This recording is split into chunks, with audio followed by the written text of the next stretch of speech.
दुनिया में परोपकार सबसे बड़ा धर्म है और दूसरों की सहायता इस दुनिया का सबसे बड़ा कर्म है। जीवन में दूसरे से उम्मीद कम और खुद पर विश्वास ज्यादा रखिए। जिंदगी में बेशक हर मौके का फायदा उठाओ, मगर किसी के हालात और मजबूरी का नहीं। भीख और सीख ठोकरें खाकर ही मिलती है। जीवन में किस्मत पर नहीं, अपनी मेहनत पर गुरूर होना चाहिए।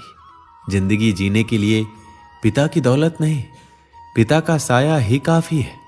दुनिया आपके हिसाब से नहीं चलती है, बल्कि आपको इस दुनिया के हिसाब से ढालना पड़ता है। आपका नजरिया सबसे अधिक मायने रखता है कि आप अपने जीवन में होने वाली घटनाओं को अवसर के रूप में देखते हैं या फिर कमी के रूप में। जो खुद खुश रहते हैं उनसे दुनिया खुश रहती है। जो जीवन में छोटी मुश्किलों को देखकर ही घबरा जाते हैं वो कभी भी बड़ी सफलता का अधिकार नहीं रखते। दूसरों के ऊपर भरोसा रखने वाले दूसरों की गुलामी करते हैं, लेकिन खुद पर भरोसा करने वाले बेखौफ जीते हैं। मुश्किलें जीवन का दूसरा नाम है, क्योंकि जब मुश्किलें ही नहीं होगी तब जीवन का कोई अस्तित्व नहीं रह जाता है। श्री कृष्ण कहते हैं, मीठा पानी सबको भाता है, परंतु खारा पानी किसी को नहीं भाता। अब सोचने वाली बात यह है कि मोती समुद्र की गहराइयों में ही बनता है। खारे पानी के मध्य में रहकर हर क्षण भक्षकों से टकराकर अपने अस्तित्व को दांव पर लगाकर ही सीप मोती प्रदान कर पाती है। कभी सोचा है क्यों? क्योंकि बिना संकटों का सामना किए बिना आपको सुख प्राप्त नहीं होगा। इसलिए निडर होकर संकटों का सामना कीजिए। हम सब समय की महत्ता को पहचानते हैं।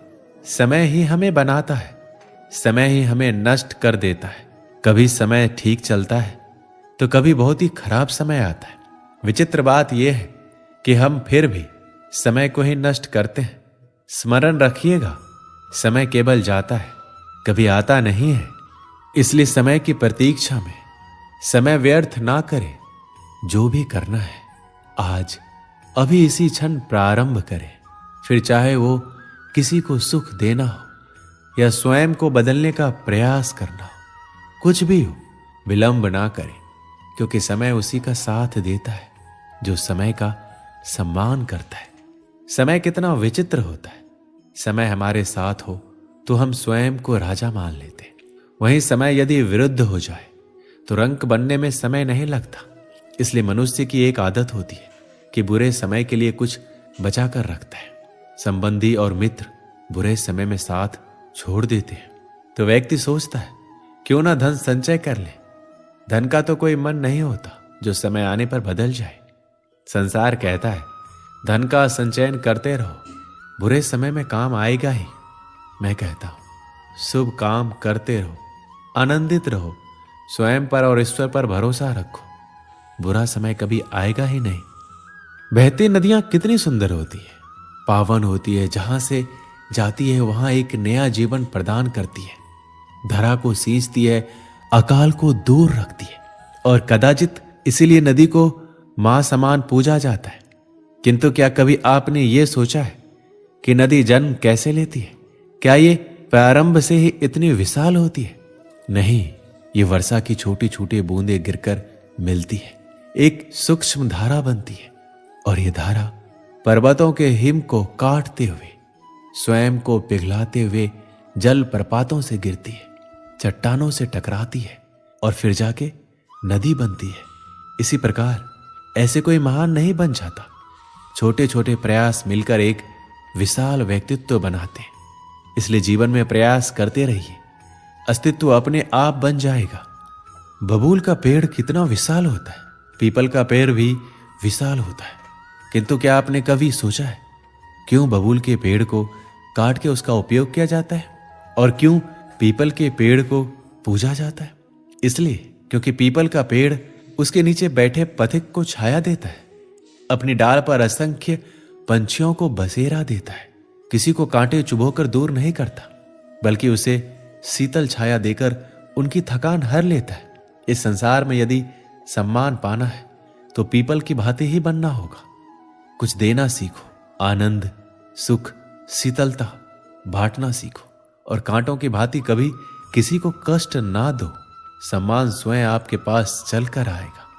कभी सोचा है जब माता संतान को जन्म देती है तो क्या होता है? 9 माह का गर्भ, प्रसव की तीव्र पीड़ा।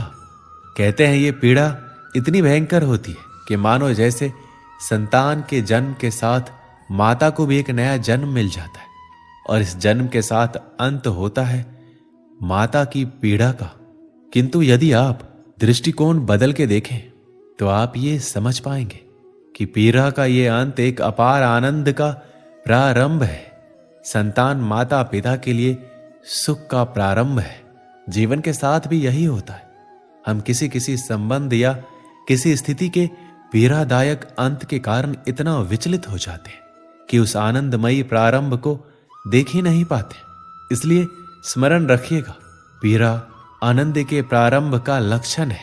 श्री कृष्ण कहते हैं, व्यक्ति का जीवन क्या है? अब आप कहेंगे, जन्म और मृत्यु के बीच का समय। और मृत्यु कब होती है? जब व्यक्ति सांस लेना छोड़ दे, हाथ पांव चलाना छोड़ दे, सोचना छोड़ दे। ऐसा नहीं है।